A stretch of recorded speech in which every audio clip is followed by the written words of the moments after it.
اللہ اللہ اللہ۔ ایک بادشاہ تھا۔ بادشاہ جو ہوتے تھے ان کے اپنے اپنے مزاج ہوتے تھے۔ اس بادشاہ نے 4 5 6 کتے رکھے ہوئے تھے، اور کتے بڑے بڑے کتے تھے، اور بڑے وہ خونخوار کتے تھے، چیر پھاڑ کھا جاتے تھے، شیر جتنے ان کے قد تھے۔ بادشاہ تھوڑا سا کسی آدمی سے ناراض ہوتا نا تو ایک بہت بڑے پنجرے کے اندر ایک بہت بڑا سلاخوں کا گھر اس نے بنایا ہوا تھا، اس میں کتے ہوتے تھے، اور کتے کو جب باندھ کے رکھا جاتا ہے تو زیادہ زہریلا ہو جاتا ہے، وہ زیادہ اس کے اندر کرواہٹ آتی ہے، زیادہ کاٹتا ہے۔ اس نے قید کیے ہوئے تھے، کتے تو بڑے زہریلے تھے۔ جس آدمی سے بادشاہ تھوڑا سا ناراض ہوتا نا تو وہ کتے کے آگے اس آدمی کو ڈالتا، کتے اس کو چیر پھاڑ کے کھا جاتے۔ یہ سزا تھی، لوگوں کو پتا تھا۔ بادشاہ کے وزیر نے بڑی خدمت کی بادشاہ کی، 35 سال تک نوکری کی، لیکن ہر سورج نے غروب تو ہونا ہی ہوتا ہے نا، ہر چاند نے ڈھلنا بھی ہوتا ہے۔ اب بوڑھا ہونے لگا، وہ جو مضبوط حافظہ تھا وہ کمزور ہونے لگا، ہلکی ہلکی غلطی۔ بادشاہ مزاج کا بادشاہ تھا، نہیں سمجھ میں آیا تو میں نے کہا کہ لوگ کہتے ہیں ہمیں کام پیارا ہے، چم نہیں، تو رشتہ وفا کا تھا ہی نہیں۔ وزیر سمجھنے لگا کہ اب نہ میں بھی غلطیاں کرنے لگا ہوں تو ایسا نہ ہو کسی دن میں بھی ان کتوں کا شکار ہو جاؤں۔ اس نے بادشاہ سے کہا کہ بادشاہ مجھے آہستہ آہستہ معذرت کرنے لگا، قدم ہٹانے لگا کہ مجھے چھٹی دے دی جائے، اب میں بوڑھا ہو گیا ہوں۔ لیکن اس نے کہا نہیں نہیں، جب تک میری طبیعت نہیں مانتی تم نہیں جا سکتے۔ مطلق العنان لوگ تھے، وزیر خاموش ہو گیا، پریشان رہنے لگا، غلطی ہو گئی ہے تو پھینک دے گا۔ ایک تجویز اس کے ذہن میں آئی، وہ جو پنجرے کتوں کے پنجرے پر محافظ بیٹھا تھا نا، جو ان کو کھانا ڈالتا تھا، روٹی ڈالتا تھا، گوشت دیتا تھا، اس کو ایک دن کہنے لگا یار تیری ڈیوٹی ہے سارا دن کتوں کو کھانا دینے کی، گوشت دینے کی، تو 2 4 دن ڈیوٹی مجھے نہیں دیتا؟ تو لے لے، میں تو پہلے پریشان ہوں، سارا دن ان کی دیکھ بھال کرتا ہوں۔ اس نے کچھ تھوڑا سا گوشت لیا، پنجرے کے باہر کھڑے ہو کے کتوں کو ڈالا۔ اگلے دن تھوڑی روٹیاں لے آیا، کتوں کو ڈالی۔ 2 4 دن، ہفتہ، مہینہ، سال بھر، جتنا اس کو موقع ملا وہ دن بھر خدمت کرتا۔ بس وقت ایک دن آ گیا، بادشاہ کو کوئی بات اچھی نہ لگی۔ اس نے کہا اس بڈھے کو اٹھاؤ اور ڈالو کتوں کے پنجرے میں، ساری زندگی یہاں رہا، اسے ابھی تک نہیں پتا چلا میرے مزاج کا۔ جب اٹھا کے پنجرے میں ڈالا نا تو بجائے اس کے کہ کتے اسے کاٹ کھاتے، وہ اس کے پیر چومنے لگے، وہ پیر چومنے لگے، ہاتھ چومنے لگے، چاٹنے لگے۔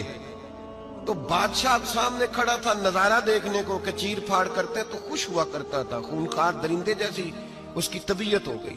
جب دیکھا وہ پیار کر رہے ہیں تو بادشاہ وزیر سے کہنے لگا یہ کیا ہے؟ تو وزیر رو پڑا، کہنے لگا تو سیاستدان تھا تو میں بھی سیاستدان تھا، ساری زندگی سیاست کی، لیکن دنیا داروں کے ساتھ رہا تو انجام یہ ہوا کہ مجھے اس پنجرے میں ڈال دیا گیا۔ دیکھ تو بہت بڑا سیانہ تھا اور میں بھی سمجھدار تھا، وزیر رہا، لیکن ہمارا روح کا رشتہ نہ بن سکا۔ ارے ہم سے تو یہ کتے ہی اچھے نکلے، تیری 40 35 سال خدمت کی تو نے کتوں کے آگے ڈال دیا، انہیں تو چند مہینے روٹی ڈالی ہے، میرے وفادار ہو گئے۔ چند مہینے روٹی، جنہ تنا وچ عشق نہ رچیا کتے نہ تھی چنگے، جنہ تنا وچ عشق نہ رچیا کتے نہ تھی چنگے، مالک دے کر راکھی کر دے سابر بھکھے ننگے۔ اور بابا بلے شاہ صاحب فرماتے ہیں تو راتی جاگے تے شیخ صدا میں، راتی جاگ دے کتے تے تیتھوں اتے مالک دا در مول نہ چھڑ دے، پاویں مارو 100 جتے تے تیتھوں اتے رکھا سکھا کھا، دنے جار رکھاں وچ ستے، تیتھوں اتے ایک برکی دا قدر پچھانن، پاویں مالک ہو من ستے۔ ایک برکی دا اوپر کھڑے ہو کے کام نہیں کرانا پڑتا کہ میں کھڑا رہوں گا تو کام صحیح ہوگا، جاؤں گا تو نہ، ایک برکی دا قدر پچھانن، پاویں مالک ہو من सुते फिर अपने आप को मुखातब किया, कहने लगे उठ बुल्लिया, चल यार मना ले नहीं ते बाजी ले गए। मुल्ला रूमी कहते हैं कि चिड़िया और चिड़ा मुज़क्कर मुअन्नस दोनों इकट्ठे बैठे थे। तो एक बंदा आ गया सूफी, मेरी तरह पगड़ी शकड़ी बांधी हुई, जुब्बे कुब्बे में लगा हुआ। ये जितने फितने आज आपको नजर आ रहे हैं ना, ये जुब्बों के पीछे निकलते हैं सारे। आवाम बेचारी को तो पता ही नहीं था कि यहाँ भी उलझना है। इन्होंने पकड़ के चक्कर चला दिए, कभी कोई कहानी सुनाते हैं तो कभी कोई कहानी सुनाते हैं, कभी नहीं। और मैं शिकवा करने लगा हूँ, मुझे कर लेने दो। क्या तुमने कभी मईशत पर भी तकरीर की है? हुजूर ने मईशत नहीं दी? क्या तुमने कभी कौम को मुआशरत भी सिखाई है? ये भी तुमने बताया है कि जीना मरना कैसे है? वहाँ उलझाते हो जहाँ नौजवान कहते हैं कि यार तय कुछ नहीं हुआ आपके दरमियान अभी तक। जो कहानी सुना रहा था वो भी बड़े जज्बात में था, रो रहा था। जो रद्द कर रहा था वो भी जज्बात में था, रो रहा था। तो हम किधर जाएं? आपने कौम को किस दोराहे पे खड़ा कर दिया? शिकवा करने लगा हूँ। वो चिड़ा और चिड़ी दोनों बैठे थे। एक बंदा सूफी साफी आ गया, बड़ा जनाब, जुब्बा कुब्बा, बड़ी बात। तो चिड़िया चिड़े से कहने लगी उड़ जाएं, ये शिकारी ना हो। तो चिड़ा कहने लगा नहीं, शिकारियों का लिबास और होता है, ये तो दरवेशों का लिबास है, रहने दो, बैठे रहते हैं। उसने बड़ा समझाया चिड़िया ने, पर चिड़िया की बात मानता भी कोई नहीं ना। कभी कभी मान जाए करे फ़ायदा होता है। अब चिड़िया की माने कौन? चिड़िया को तो लोग छोटा जानते हैं। तो वो चिड़ा बैठा रहा, पर वो बंदा आया। आए हाय, आप यकीन करें, लोग मेरे पास आते हैं तो वली समझ के आते हैं। वो जो मेरे पास वली समझ के, दरवेश समझ के आया, उसे सवाब मिल गया। लेकिन अगर मैंने धोखा किया तो क़यामत में मेरी सज़ा बढ़ जाएगी। मुझसे मेरा रब पूछ लेगा वो तो ठीक था, वो तो तेरी पगड़ी दाढ़ी देख के आया था, तू अपनी बात बता, तेरे अंदर क्या था? तो वो करीब आया ना, वो सूफी दरवेश, इल्ला माशाअल्लाह, उसने ना गुलेल पीछे छुपाई हुई थी, उसने गुलेल निकाली और मारी और चिड़ा मर गया। चिड़िया बड़ी परेशान हुई, उसने जाके बादशाह को शिकायत की, जंगल के बादशाह को, शेर को। शेर ने कहा तू फिक्र न कर, बंदा पकड़ लेते हैं। बंदा पकड़ लिया, गिरफ्तार कर लिया, सामने आ गया। तो चिड़िया कहने लगी, शेर कहने लगा चिड़िया से कि अब ना पकड़ तो हमने लिया है, सज़ा हमने नहीं देनी। अगर ये बात आपकी समझ में आ गई ना, मसला सिर्फ लीडरों का नहीं, कारकुन भी बड़े ख़तरनाक हैं। नाराज़ हो गए हो? मसला मुरीदों का नहीं, ये पीरों का नहीं, सिर्फ ये मुरीद भी नहीं कहीं हिलने देते।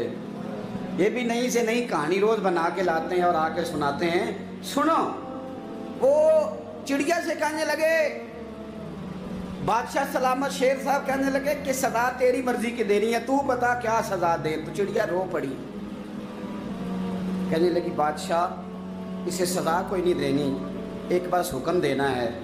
उसे कहा वो क्या? तो वो कहने लगी इसे हुक्म करें, अगर इसने शिकार करना है तो लिबास भी शिकारियों वाला पहने।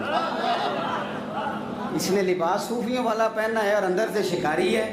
बस इसे हुक्म करते हैं कि इसने शिकार करना है तो लिबास भी, अल्लाह करे आपकी समझ में बात आए। और सियासतदान, तूने लिबास पहन लिया है खिदमतकार है तू शिकारी। ओ ब्यूरोक्रेट, ओ ताजर, तूने लिबास पहन लिया है खिदमतकार, तू शिकारी है। ओ बहुत बड़ी जगह पे बैठे हुए अफसर, तूने लिबास पहन लिया है एक बहुत बड़े अफसर का, एक महकमे को संभालने का, और अंदर से तू रिश्वत खाता है, शिकारी है। और दरवेश साहब, मौलवी साहब और बड़े काम में लूटने के लिए दरवेश बन के तो ना लूट। आपकी तबीयत के अंदर दौलत से बेजारी, हजरत अबू दरदा, हजरत अबू मूसा अशरी, हजरत अबू हुरैरा रदी अल्लाह ताला अन्हु, ये समझ ले उनके क्लास फेलो थे, उनके साथ पढ़ा था इन्होंने। हजरत अबू ज़र गिफारी इन पर भी जलाल करते। आप यकीन करें कि तबीयत ना ऐसे कैफ में आ गई इनको पढ़ के। इनको पढ़ा जब कुछ दिनों से तो कुछ अनोखा, ये अनोखी वजह है, सारे जमाने से निराले हैं ये बंदे, कौन सी बस्ती के यार अब रहने वाले हैं, ये किस तरह के लोग हैं, क्या सोच है। हजरत अबू दरदा रदी अल्लाह ताला अन्हु के घर के करीब से गुजरे तो हजरत अबू दरदा मकान बना रहे थे, क्या जुमला कहा, तड़प गई रूह। फरमाने लगे अबू दरदा, तुझसे मुझे ये उम्मीद नहीं थी यार। फरमाया क्या हुआ? फरमाने लगे अब तेरा मकान बनाने के लिए भी अल्लाह के बंदों की पुश्तों पर ईंटें रखी जाएंगी। तेरा मकान बनाने के लिए रब के बंदों की पुश्तों पर ईंटें तेरे लिए। तो अबू दरदा ने गर्दन झुका ली। फरमाया यार जहां तू है ना, तू बिल्कुल ही ठीक कहता है। क्यों? मेरे नबी पाक सल्लल्लाहु अलैहि वसल्लम ने फरमाया इस जमीन के ऊपर और आसमान के नीचे अबू जर गिफारी से सच्चा बंदा कोई नहीं, इनसे ज्यादा सच्चा कोई नहीं। फरमाया तू ठीक कहता है यार, सही कहता है। हजरत अबू मूसा अशअरी रदी अल्लाह तआला अन्हु को गवर्नर बना दिया गया इराक का। अब हजरत अबू मूसा अशअरी सहाबा में एक बड़े जलील कद्र सहाबी हैं और उनकी अजमतें, रिफतें, बुलंदियां क्या कहना, बड़ी गहरी दोस्ती थी। लेकिन जब वो गवर्नर बन गए ना, तो आपने फरमाया बस भाई अब तूने ओहदा ले लिया है, ये बंदे को ठीक नहीं रहने देती चीजें, अब तू ओहदे में चला गया। बड़ी मुद्दत के बाद मुलाकात हुई हजरत अबू मूसा अशअरी के साथ। वो दौड़ के आए हजरत अबू जर गिफारी के गले मिलने, मेरा भाई मेरा भाई। फरमाया पीछे हट जा, मैं नहीं तेरा भाई, तू गवर्नर है, मैं गरीब आदमी हूं, अपना काम कर। फिर दौड़ के आए। फरमाया अबू जर तू मेरा भाई है यार, इकट्ठे पढ़ते थे हुजूर। फरमाया नहीं जा, तू नहीं मेरा। फिर आए। जानते थे ना ये सच्चा बंदा है, ये सच्चा बंदा है, ये तकरीरों वाला नहीं, सिर्फ वाजों वाला नहीं, इसके अंदर भी बड़ी सच्चाई है। करीब आए, आके कहा यार तू मेरा भाई है, मेरे सीने लाग। फरमाने लगे तो तीसरी बार आया है, मोमिन है, मैं मुंह नहीं मोड़ सकता, पर पहले मुझे बता गवर्नर बनने के बाद तूने मकान कितने बनाए, बाग कितने लगाए, चक्कियां कितनी लगाई, कितने तूने चीजें बनाई हैं, पहले बता। तो अबू मूसा अशअरी ने उनका हाथ पकड़ा, रोने लगे। कहने लगे जिस महबूब से तूने तरबियत ली है, मैं भी उन्हीं का नौकर हूं। जिन कपड़ों में मैं इराक गया था, मेरे आज भी वही है यार। क्या बात करता है तू, मेरे वही है। मुझे बता अगर ये ओहदे खिदमत के हम नहीं लेंगे तो फिर क्या जालिमों को देंगे, गैरों को देंगे? ना कर, कुछ नहीं बनाया। हजरत सैयदना अबू मूसा अशअरी रदी अल्लाह तआला अन्हु रोए और जब कहा ना कोई शय नहीं मेरे पास, तो फरमाया अच्छा चल आ जा, फिर सीने लग जा, तू वाकई मेरा भाई है। फिर हजरत अबू जर गिफारी ने मोहब्बत फरमाई। वो दरवेशी, वो फकीरी, वो सादगी, वो नौरानियत, वो दिल के साथ अंदर। हमारे तो बहुत सारे लोग हैं जो कहते हो कहाँ ले जाना है माल, क्या जरूरत है माल की, हर वक्त माल की मुखालफत करते हैं, लेकिन दिल उनका कहता है कि आए सही, किसी तरीके से पहुंचे सही। हुजूर ने फरमाया बाज लोगों की जुबानें शहद से ज्यादा मीठी, दिल भेड़िए से ज्यादा खतरनाक। ऊपर से कह कुछ रहे हैं, अंदर हालात कुछ और हैं। लेकिन हजरत अबू जर गिफारी रज़ी अल्लाह ताला अन्हु दूरी दौलत से, आप फरमाते क्यों है लोगों के पास माल, किस लिए इतना माल जमा किया है, क्या सारी गरीबी खत्म हो गई? और अगर आपने अभी तक हमारा चैनल सब्सक्राइब नहीं किया तो फौरन सब्सक्राइब कीजिए, साथ ही बेल आइकॉन पर क्लिक करें ताकि मजीद आने वाली वीडियो है वो आपको वक्त पर मिलती रहे। अल्लाह हाफिज।